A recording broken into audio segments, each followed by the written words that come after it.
નમસ્કાર દર્શક મિત્રો, તમે જોઈ રહ્યા છો સાયકલ પ્રેસ સંચાલિત ઝટપટ ન્યૂઝ અને નવસારી ટાઈમ। દિવસભરની ઘટનાઓથી અવગત કરાવતા બુલેટિન ઝટપટમાં જુઓ આજના સમાચાર। જલાલપોરના કરાડી ગામે સેવા સેતુ કાર્યક્રમ અને સ્કીમ સેચ્યુએશન યોજના સરકારી યોજનાનો લાભ જરૂરિયાતમંદ લાભાર્થીઓ સુધી પહોંચાડવાનો પ્રયાસ। જલાલપોર તાલુકાના કરાડી ગામે ગાંધી સ્મૃતિ મંદિર ખાતે સેવા સેતુ કાર્યક્રમ અને સ્કીમ સેચ્યુએશન અંતર્ગત કાર્યક્રમ યોજાયો હતો, જેમાં કરાડી તથા આસપાસના ગામોની તાલુકા પંચાયત સીટ હેઠળ આવતા તમામ ગામોના લાભાર્થીઓને વિવિધ સરકારી યોજનાઓનો લાભ મળી રહે તે માટે વિવિધ વિભાગોના અધિકારીઓ અને કર્મચારીઓ ઉપસ્થિત રહ્યા હતા। કાર્યક્રમ દરમિયાન વિવિધ સરકારી વિભાગો દ્વારા લાભાર્થીઓને યોજના અંગે જરૂરી માર્ગદર્શન અને સેવાઓ પૂરી પાડવામાં આવી હતી। નવસારી મ્યુનિસિપલ કમિશનર જયેશ ઉપાધ્યાય દ્વારા કામેલા રોડ વર્કશોપ ખાતે મલ્ટી લેવલ પાર્કિંગ અને વોર્ડ નંબર 3 તથા 4ના જીબીપી પોઈન્ટ્સના કાયમી ઉકેલ અંગે સમીક્ષા। નવસારી મ્યુનિસિપલ કમિશનર જયેશ ઉપાધ્યાય દ્વારા શહેરમાં વિકાસ અને સ્વચ્છતાના કાર્યોની સમીક્ષા અર્થે રૂટીન ફિલ્ડ વિઝિટ કરવામાં આવી હતી। આ મુલાકાત દરમિયાન કમિશનરે કામેલા રોડ સ્થિત એનએમસી વર્કશોપ ખાતે જરૂરી સૂચનો તથા વાહનોની યોગ્ય જાળવણી માટે પ્રત્યક્ષ મુલાકાત લીધી હતી। ખાલી પડેલ પ્લોટમાં મલ્ટી લેવલ પાર્કિંગ બનાવવા માટે માર્ગદર્શન આપ્યું હતું। ત્યારબાદ કમિશનરે મહાનગરપાલિકા હસ્તક વાહનોમાં વહેલા તકે આરટીઓની ગાઈડલાઇન મુજબ યોગ્ય પદ્ધતિથી સ્કેપિંગ કરવામાં આવે તે બાબતે ઝીણવટભરી સમીક્ષા કરી સંબંધિત અધિકારીઓને જરૂરી દિશાઓ આપ્યા હતા। ઓંજલ માછીવાડ તાલુકો જલાલપોરની અંદર ડિમોલિશન પ્રક્રિયા હાથ ધરવામાં આવી।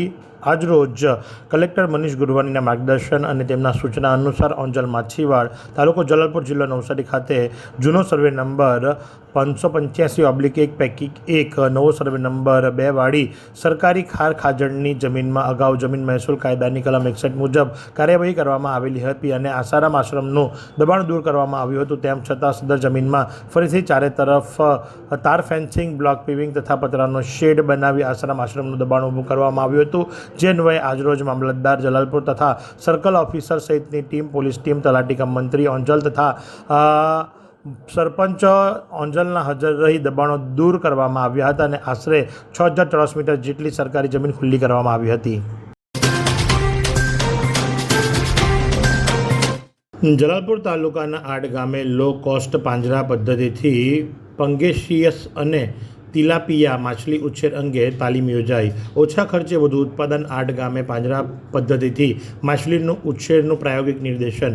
મત્સ્ય ખેડૂતોને આધુનિક પાંજરા પદ્ધતિથી માછલી ઉછેર અંગે માર્ગદર્શન આપવામાં આવ્યું।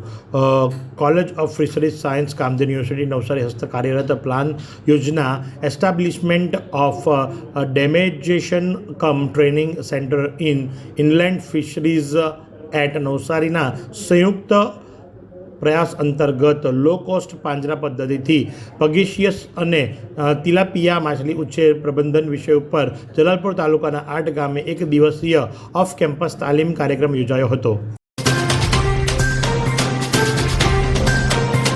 ચીખલી પોલીસને માહિતી મળી હતી કે નેશનલ હાઈવે નંબર 48 ઉપર મુંબઈ અમદાવાદ ટ્રેક પર એક કાર કે જેની અંદર દારૂ ભર્યો છે ત્યાંથી પસાર થવાની છે અને જે પ્રમાણે એમણે વોચ ગોઠવી હતી, મહિન્દ્રા કંપનીની મરાન્ઝો કાર આવતા અટકાવતા MH02FE2526ની અંદરથી 2,52,960નો દારૂ અને અન્ય મુદ્દા માલ સહિત કુલ્લે 7,62,960ની સાથે હર્ષિત વિષ્ણુ વર્મા કે જે 22 વર્ષીય છે અને નાલા સોપારા ઈસ્ટ મુંબઈનો રહેવાસી છે એની ધરપકડ કરવામાં આવી હતી। આ પ્રમાણે ચીખલી પોલીસે બાતમીના આધારે જંગી દારૂ ઝડપી પાડ્યો છે।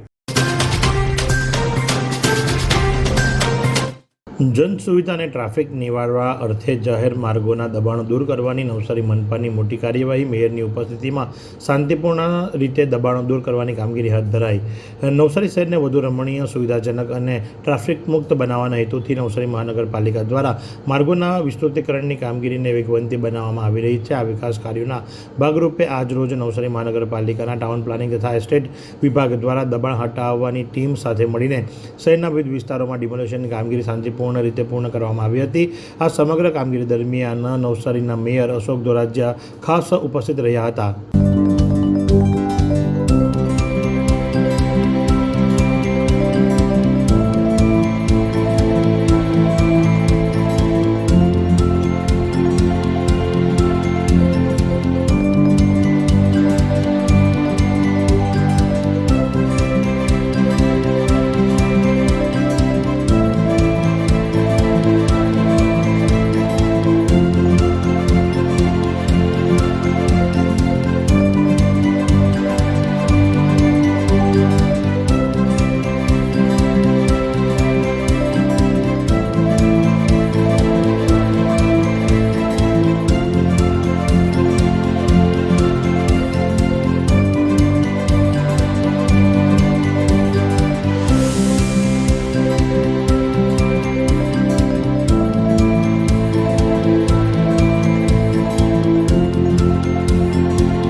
જિલ્લા કલેક્ટર મનીષ ગુરવાનીના અધ્યક્ષ સ્થાને નવસારી જિલ્લા રોડ સેફ્ટી કમિટી કાયદો અને વ્યવસ્થા તથા કોસ્ટલ સિક્યુરિટીની તબક્કાવાર બેઠક યોજાઈ. નેશનલ હાઈવે નંબર 48 તથા નેશનલ હાઈવે નંબર 56 પરથી 169 દબાણો દૂર કરાયા.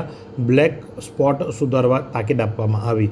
નવસારી જિલ્લામાં માર્ગ અકસ્માતોનું પ્રમાણ નહિવત થાય અને વાહનોની સુરક્ષા સુનિશ્ચિત કરી શકાય તે માટે જિલ્લા કલેક્ટર મનીષ ગુરવાનીના અધ્યક્ષ સ્થાને જિલ્લા રોડ સેફ્ટી સાથે જ કાયદો અને વ્યવસ્થા તથા કોસ્ટલ સિક્યુરિટીની મીટિંગ તબક્કાવાર યોજાઈ હતી. જિલ્લા કલેક્ટર કચેરીમાં યોજાયેલી બેઠકમાં આગામી ગણેશ મહોત્સવ, જન્માષ્ટમી, ઈદે મિલાદના તહેવારને ધ્યાને લઈ જિલ્લામાં કાયદો અને વ્યવસ્થાની સ્થિતિ જળવાઈ રહે તે માટે એસડીએમ, એસડીપીઓ અને સાથે જ અન્ય લગતા વળગતા અધિકારીઓને આગોતરા આયોજન કરવા સૂચના આપવામાં આવી. જિલ્લા કલેક્ટર મનીષ ગુરવાનીના અધ્યક્ષ સ્થાને નવસારી જિલ્લા સંકલન સમિતિની બેઠક યોજાઈ. નવસારી જિલ્લા સંકલન અને ફરિયાદ સમિતિની બેઠક જિલ્લા કલેક્ટર મનીષ ગુરવાનીના અધ્યક્ષ સ્થાને જિલ્લા કલેક્ટર કચેરી ખાતે યોજાઈ હતી. બેઠકમાં જિલ્લા કલેક્ટરે વિવિધ પ્રશ્નો બાબતે વિસ્તૃત ચર્ચા કરી તેના નિકાલ અંગે સંબંધિત અધિકારીઓને જરૂરી સૂચનાઓ આપી હતી. બેઠકમાં કલેક્ટરે ખાસ કરીને દરેક કચેરીને મહત્તમ ઈ-સરકાર મારફતે પત્ર વ્યવહાર કરવા જણાવ્યું હતું. કલેક્ટર દ્વારા વર્તમાન ઓગસ્ટ મહિના દરમિયાન જલાલપોરના માણેકપુર, તવડી તથા ચીખલીના મીણકચ્છ ગામની રૂબરૂ મુલાકાત દરમિયાન ગ્રામજનો દ્વારા રજૂ થયેલા પ્રશ્નો બાબતે વિસ્તૃત ચર્ચા કરવામાં આવી હતી. ડાંગની હરિયાળી વચ્ચે યાહબિલ્લીમોરા યુનિટનું 101 કિલોમીટર મોન્સૂન સાયકલિંગ. વઘઈથી ડાંગના જંગલ વિસ્તારમાં રમણીય માર્ગો ઉપર 18 સાયકલિસ્ટોએ સાહસિક સાયકલિંગનો આનંદ માણ્યો. ડાંગ જિલ્લાના મનમોહક જંગલો, વળાંકદાર રસ્તાઓ અને ચોમાસાની લીલીછામ પ્રકૃતિ વચ્ચે બિલ્લીમોરા યુનિટ દ્વારા 16 ઓગસ્ટ 2026ના રોજ એક દિવસીય મોન્સૂન સાયકલિંગ કાર્યક્રમનું આયોજન કરવામાં આવ્યું હતું. કાર્યક્રમમાં કુલ 18 સાયકલિસ્ટોએ ઉત્સાહભેર ભાગ લીધો હતો. રામ, કૃષ્ણ અને શિવ એક જ છે, એને જુદા પાડી શકાય નહીં. આ શબ્દો ઉચ્ચાર્યા કથાકાર મુકેશભાઈ શાસ્ત્રીએ. ઘનશ્યામ સાયકલવાળા પરિવાર સંચાલિત શ્રી મા માતંગી ચેરિટેબલ ટ્રસ્ટ શિવ મહાપુરાણ કથાને વિરામ અપાયો. ઘનશ્યામ સાયકલ પરિવાર સંચાલિત શ્રી મા માતંગી ચેરિટેબલ ટ્રસ્ટ અનુસારે આયોજિત 7 દિવસીય શ્રી શિવ મહાપુરાણ કથાને કથાકાર મુકેશભાઈ શાસ્ત્રી મહુવા દ્વારા આજરોજ વિરામ આપતા કહેવાયું હતું કે રામકૃષ્ણ અને શિવ એક જ છે ને જુદા પાડી શકાય નહીં. ચોમાસામાં ડાંગ બન્યું કુદરતનું સ્વર્ગ. ગિરિમાળ ધોધ અને યુ-ટર્ન પોઈન્ટ પર પ્રવાસીઓની ભારે ભીડ.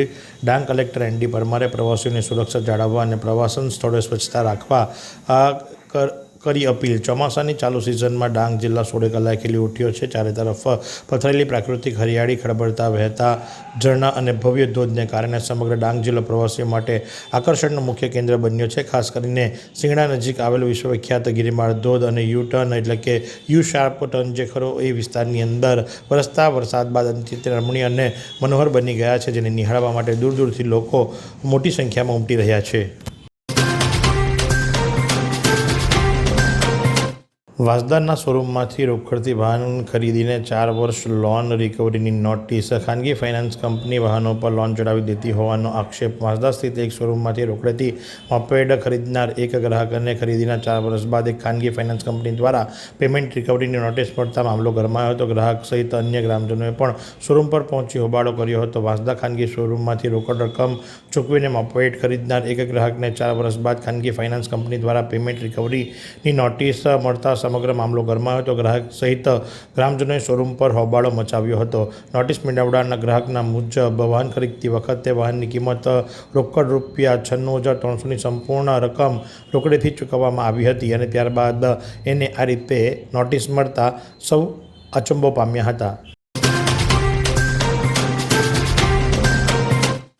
વાંસદાના બિનાર પુલ ફળિયાનો રસ્તો બિસ્માર, લોકોને હાલાકી. વાંસદા તાલુકાના બિનાર ગામના પુલ ફળિયાથી હનુમાન મંદિર અને ભૂરી માદંતા માતા મંદિર સુધી જતો નદી કિનારેનો રસ્તો અત્યંત બિસ્માર છે. આ રસ્તો એ હદે બિસ્માર બની ચૂક્યો છે કે તેના પર કેટલાક કાદવ કીચડ છે અને તેના પર ચાલવું પણ મુશ્કેલ થઈ ચૂક્યું છે. વાંસદા પાટા ફળિયામાં 80મો સ્વાતંત્ર્ય પર્વ ધામધૂમપૂર્વક ઉજવાયો. વાંસદા પાટા ફળિયામાં 80મા સ્વાતંત્ર્ય પર્વની ભવ્ય ઉજવણી કરવામાં આવી હતી. આ પ્રસંગે વાંસદા તાલુકા ભાજપ ઉપપ્રમુખ રાકેશભાઈ શર્માના હસ્તે રાષ્ટ્રધ્વજ ફરકાવવામાં આવ્યો હતો. વાંસદા આદિવાસી યુવા ગ્રુપ તથા પિયુષભાઈ કે પટેલ, ડૉક્ટર લોચન શાસ્ત્રી અને સરપંચ ગુલાબભાઈ પટેલની આગેવાનીમાં કાર્યક્રમ યોજાયો હતો. કાર્યક્રમમાં જિલ્લા પંચાયત, તાલુકા પંચાયત અને ગ્રામ પંચાયતની ટીમો તેમજ ગ્રામજનો મોટી સંખ્યામાં ઉપસ્થિત રહ્યા હતા. જો આજના હવામાનની વાત કરવામાં આવે તો આજનું મહત્તમ તાપમાન 31.5 ડિગ્રી સેન્ટીગ્રેડ, લઘુત્તમ તાપમાન 26.7 ડિગ્રી સેન્ટીગ્રેડ નોંધવા પામ્યું હતું. સવાર દરમિયાન હવામાન ભેજનું પ્રમાણ 96%, તો સાંજ દરમિયાન 89% નોંધવા પામ્યું હતું. 6.7 કિલોમીટર પ્રતિ કલાકની ઝડપથી પવન ફૂંકાઈ રહ્યો હતો અને પવનની દિશા સાઉથથી વેસ્ટ તરફની હતી. આ સુંદર સૃષ્ટિને નિહાળવા માટે હજારો લોકો પાસે દ્રષ્ટિ નથી અને એ ત્યારે જ શક્ય બને જ્યારે કોઈ ચક્ષુદાન કરે. તો તમારા સ્વજનો સાથે મળી એક સુનિશ્ચય લઈએ, ચક્ષુદાનને પરિવારની પરંપરા બનાવીએ. Visit Sant Punit Chakshu bank, rotary eye institute Navsari. Call 7069006329.